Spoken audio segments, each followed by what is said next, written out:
হযরত শাহপরান ইয়ামুনী রহমাতুল্লাহ আলাইহির মাজারকে আক্রমণ করা হয়েছে। এই দেশে আমাদের বিপরীতে যে দায়িত্বশীল দলগুলো আছে, ওই দলগুলোর প্রধানকে কিন্তু এই ব্যাপারে জবাবদিহি করতে হবে। ব্যক্তির দায়িত্ব কাকে দিবেন না, প্রতিষ্ঠানকে দিবেন না। ওলি আল্লাহর দরবারে আশেপাশে যদি কেউ কোনো অসামাজিক কাজ করে, আপনিও প্রতিহত করুন, আমিও করব, কিন্তু আপনি যাওয়ার আগে আমার সাথে পরামর্শ করেন যে এটা আমি ফেলও কইলে সমাধান হয়ে যাবে। আপনারা অনর্থক মারামারি সৃষ্টি করবেন না, অনর্থক আল্লাহর ওলির বিরুদ্ধে লাগিয়ে দিয়ে সাম্প্রদায়িক দাঙ্গা লাগাবেন না। আল্লাহর ওলির মাজার হলো সুন্দর জিয়ারতের জায়গা, এই জায়গার ভিতরে অনেক অসামাজিক কাজ করতে দেওয়া হবে না। কথা বলেন ঠিক কিনা? এই দেশে যদি শাহজালাল শাহপরান 360 আউলিয়া না হইতো, তাহলে আপনার বাপ দাদারা দুটি কাপড় পরতো। কথা বলেন ঠিক কিনা বলেন? সব জায়গায় আঙ্গুল দিবেন না। এই জায়গায় যদি আঙ্গুল দেন, তাহলে মানে আদালি ওলিয়ান ফাকাদ আযানতু বিল হারবে, আল্লাহর পক্ষ থেকে যুদ্ধ শুরু হয়ে যাবে। মাজার জিয়ারত সুন্নাত, মাজারে সেজদা করা হারাম, আল্লাহ ছাড়া কাউকে সেজদা করা যাবে না। কোন ওলি আল্লাহর মাজারে শরীয়ত বহির্ভূত কাজ করা যাবে না। যেখানে শরীয়ত বহির্ভূত কাজ হবে, আমরা সবাই মিলে তা প্রতিরোধ করব। আমরা দেশের কিছু কিছু মাদ্রাসা আছে, কিছু কিছু মাদ্রাসার ভিতরে বিভিন্ন ধরনের বলাৎকার হয়। এখন কি যেই হুজুরে ছাত্রের সাথে আকাম করছে, এই হুজুরের কারণে কি মাদ্রাসা ভাঙন যাইব? তো কোন বেটা মাজারে গিয়ে আপাতা পয়রা সেজদা দিছে না, কোন বেটা মাজারে গান টান গাইছে, এইটার উপরে ডিপেন্ডস করে কি আল্লাহর ওলির মাজার ভাঙন যাইব? অনর্থক একটার আগুন আরেকটাত লাগায়েন না। আমরা সার দেই, আপনারা সার দেন। যেটা আকাম করবো এটা চাকরি থেকে বাইর করেন, আর যেটা মাজারে গিয়ে শরীয়ত বহির্ভূত কাজ করবে এটা গাছের নিচে বাইন্দা রাখেন। আমি কি বুঝাইতে পারছি? এখন বাংলাদেশের অবস্থানটা খুব ভালো আছে। উলামায়ে কেরামগণ যারা আছেন, এই উলামায়ে কেরামগণ সকল ভেদাভেদ সকল কিছু ভুলে যায় একবার এক হওয়ার সময়। কথা বলেন ঠিক না বেটি? কারণ আপনি যদি আমার গোটা দিন, আমি কি চাইতা হম? গতকাল দেখছেন না, 3 দিন আগে ওই কোণার মধ্যে বইয়া থেকে একটা প্রেস বিজ্ঞপ্তি দিয়েছিল ইসলামিক ফাউন্ডেশন, যে পবিত্র মিলাদুন নবী পালিত হবে, ঈদ শব্দ বাদ দিয়ে দিছিল। মাত্র 2 দিন ফেসবুকে সবুজ কালার দিয়া তুফান দিলাম। 24 ঘন্টার গেছে না, 14 ঘন্টার ভিতরে আবার ঈদ শব্দ লাগাইতে বাধ্য হইছে। কথা কি ঠিক আছে? ধর্মের কোন সংস্কার, আপনি বিল্ডিং লাল ছিল সাদা করেন, অসুবিধা নাই। আপনি এক বিল্ডিং ভাঙে আরেক বিল্ডিং করেন, অসুবিধা নাই। আপনি এক ভবন পাল্টে আরেক ভবন করেন, অসুবিধা নাই। কিন্তু ধর্মের কোন জিনিস যদি পরিবর্তন করতে হয়, তাহলে আহলুস সুন্নাত ওয়াল জামাতের সাথে আকীদার উলামায়ে কেরামদের সাথে বসে পরিবর্তন করতে হবে। কথা বলেন ঠিক কিনা? সব জায়গায় জোর দেখাবেন না। সব জায়গায় জোর দেখালে নিজের খুঁটি দুর্বল হয়ে যাবে। যে প্ল্যান আর যে স্বপ্ন দেখতেছেন, এই স্বপ্ন পূরণ হবে না। এজন্য এখন যদি আপনার যদি লাগাতারে, আজকে শুনলাম হযরত শাহপরান ইয়ামুনী রহমাতুল্লাহ আলাইহির মাজারকে আক্রমণ করা হয়েছে। নাউজুবিল্লাহ, জোরে বলবেন না? শাহপরান ইয়ামুনী রহমাতুল্লাহ আলাইহি 360 আলোর একজন বাবা শাহজালাল ইয়ামুনী রহমাতুল্লাহ আলাইহি আর শাহপরান ইয়ামুনী রহমাতুল্লাহ আলাইহি তারা মামু ভাই কিনা? মারহাবা বলবেন না? মারহাবা। এই শাহপরান ইয়ামুনী রহমাতুল্লাহ আলাইহির মাজার দেখলাম গ্রাউ করেছে। কারা গ্রাউ করেছে? আমি বলবো, এই দেশে আমাদের বিপরীতে যে দায়িত্বশীল দলগুলো আছে, ওই দলগুলোর প্রধানকে কিন্তু এই ব্যাপারে জবাবদিহি করতে হবে। আপনার কি তাদেরকে পারমিশন দিয়েছেন, নাকি তারা আপনাদের পারমিশন ছাড়া সেখানে গিয়েছে? যদি পারমিশন ছাড়া গিয়ে থাকে, তাহলে আমরা তাদেরকে প্রতিরোধ করব। আর যদি আপনাদের হুকুমে যায়া থাকে, আপনার সন্তান আপনি ঘরে নিয়ে নেন। অনর্থক আল্লাহর ওলির বিরুদ্ধে লাগিয়ে দিয়ে সাম্প্রদায়িক দাঙ্গা লাগাবেন না। এটা পরিষ্কার কথা। এখন আমি শুনেছি সেখানে তারা ঘেরাও করে রেখেছিল বিকালবেলা অনেকক্ষণ। এখন আমি এটাও শুনেছি ওই দরবারের খাদেমরা নাকি বলছে ওই জায়গার ভিতরে কোনো গান বাদ্য হবে না, বিভিন্ন মেলা টেলা উশৃঙ্খল বিশৃঙ্খল হবে না। আমি এই কথাটাকে খাদেমরা যদি এই কথা বললে থাকে, আমি ধন্যবাদ জানাই। আল্লাহর ওলির মাজার হলো সুন্দর জিয়ারতের জায়গা, এই জায়গার ভিতরে অনেক অসামাজিক কাজ করতে দেওয়া হবে না। কথা বলেন ঠিক কিনা? দীর্ঘদিন ধরে এই লাইনে কাজ করতেছি, আমরা নিজেরাই আমরা সংশোধন করাচ্ছি অনেক জায়গায়। দেখছেন না, আগের চাইতে অনেক কমছে না বাড়ছে? অনেক কমে গেছে না? এগুলো কিভাবে হয়েছে? এমনি হয়েছে। আপনারা ওই মাজারে বিচ্ছিন্ন ঘটনা ব্যক্তির দায় প্রতিষ্ঠানকে দিবেন না। ব্যক্তির দায় কাকে দিবেন না? প্রতিষ্ঠানকে দিবেন না। ওলি আল্লাহর দরবারে আশেপাশে যদি কেউ যদি কোনো অসামাজিক কাজ করে, আপনিও প্রতিহত করুন, আমিও করব, কিন্তু আপনি যাওয়ার আগে আমার সাথে পরামর্শ করেন যে এটা আমি ফেলও কইলে সমাধান হয়ে যাবে। আপনারা অনর্থক মারামারি সৃষ্টি করবেন না। আমি কি বোঝাতে পারতেছি?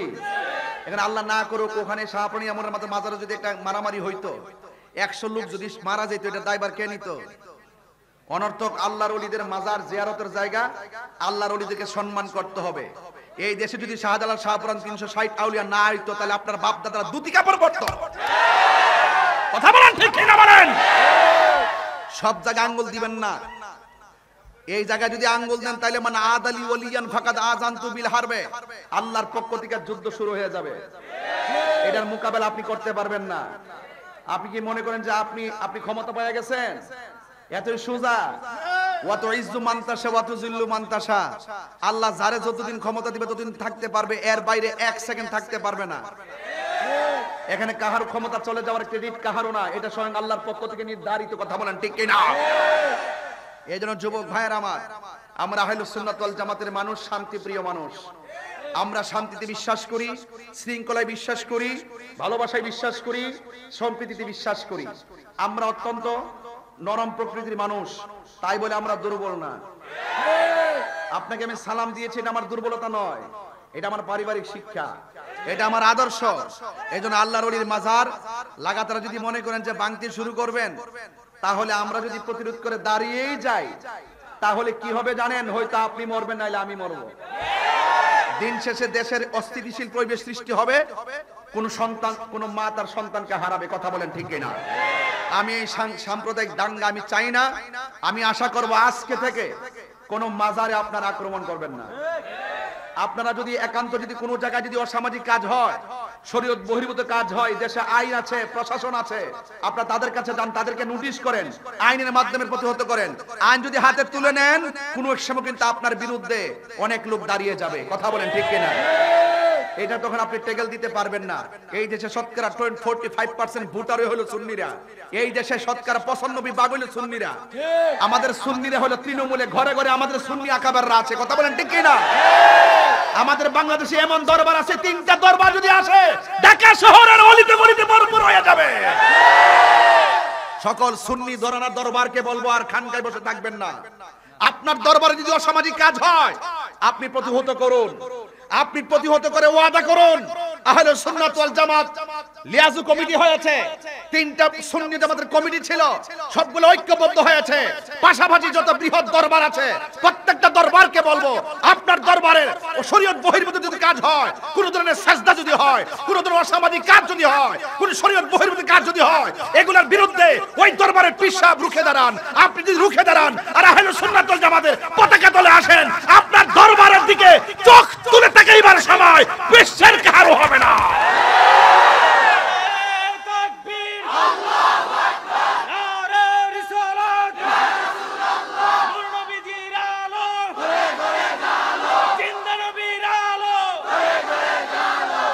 পরিষ্কার কথা।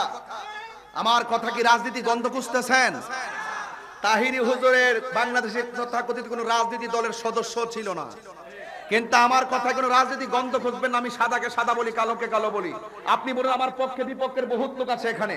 আজকে এখানে আসার পর একটা ছেলে বলতে, হুজুর আমি ইসলামী আন্দোলন থেকে আসছি।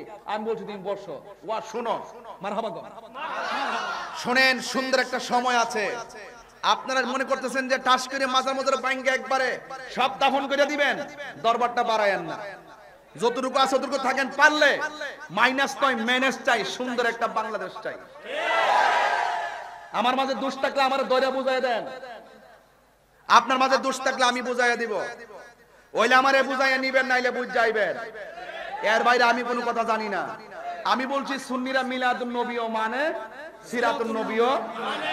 সুন্নিরা আজানের আগেও দুরূদ সালাম মানে, আজানের পরেও দুরূদ সালাম মানে। সুন্নিরা জানাজার আগেও দোয়া মানে, জানাজার পরেও দোয়া মানে, আবার দাফন করার পরেও দোয়া মানে। তো আমরা তো সব জায়গায় সহনশীল। আপনি ফাঁকে দিয়ে ব্যারিকেড দেন কেন? এই জন্য আমি অনুরোধ করব, এই সুন্দর পরিবেশটাকে অস্থিতিশীল পরিবেশ সৃষ্টি করবেন না। আল্লাহর ওলিদেরকে মহব্বত করার দরকার আছে না নাই? এই দেশে ইসলাম আনছে কারা? আর কারা আনছে? নাকি কোন নবী রাসূল এখানে আইছে? এটা কে আনছে? কে? তো আল্লাহর ওলিরা সিন্নি খাইলেন কার দ্বারা? মোল্লা চিনলেন না। এগুলো বাদ দেন। এই কোরআনের ভিতরে ওলি আল্লাহর, কোরআনের ভিতরে ওলি আল্লাহ সম্পর্কে আল্লাহ আয়াত নাজিল করছে, আলা ইন্না আউলিয়া আল্লাহি লা খাউফুন আলাইহিম ওয়ালা হুম ইয়াহজানুন। আল্লাহর ওলিদের কোনো ভয় নাই, আল্লাহর ওলিদের কোনো চিন্তা নাই। কথা বলেন ঠিক কি না? তাহলে এই জন্য আল্লাহর ওলিদেরকে মহব্বত করার সিদ্ধান্ত মোল্লার না আল্লাহ? তা আল্লাহর কথা মানবেন না মোল্লার কথা মানবেন? বহুত ফাইজলামি হইছে, আর কইরেন না, আর কইরেন না। সুন্নিরা কিন্তু আগের মতন নাই, বারুদের মতন চলে উঠছে। আপনি টের পাচ্ছেন না? টের পাবেন আর কয়েকদিন পরে। আমি তাহিরি দুনিয়াতে বাচ্চা আছি তো, বিশ্বাস আছে তো আপনাদের? ডাক দিলে ফামো তো, ডাক দিলে ফামো তো। হাত তুলে বলো, শোনা নাই বলো।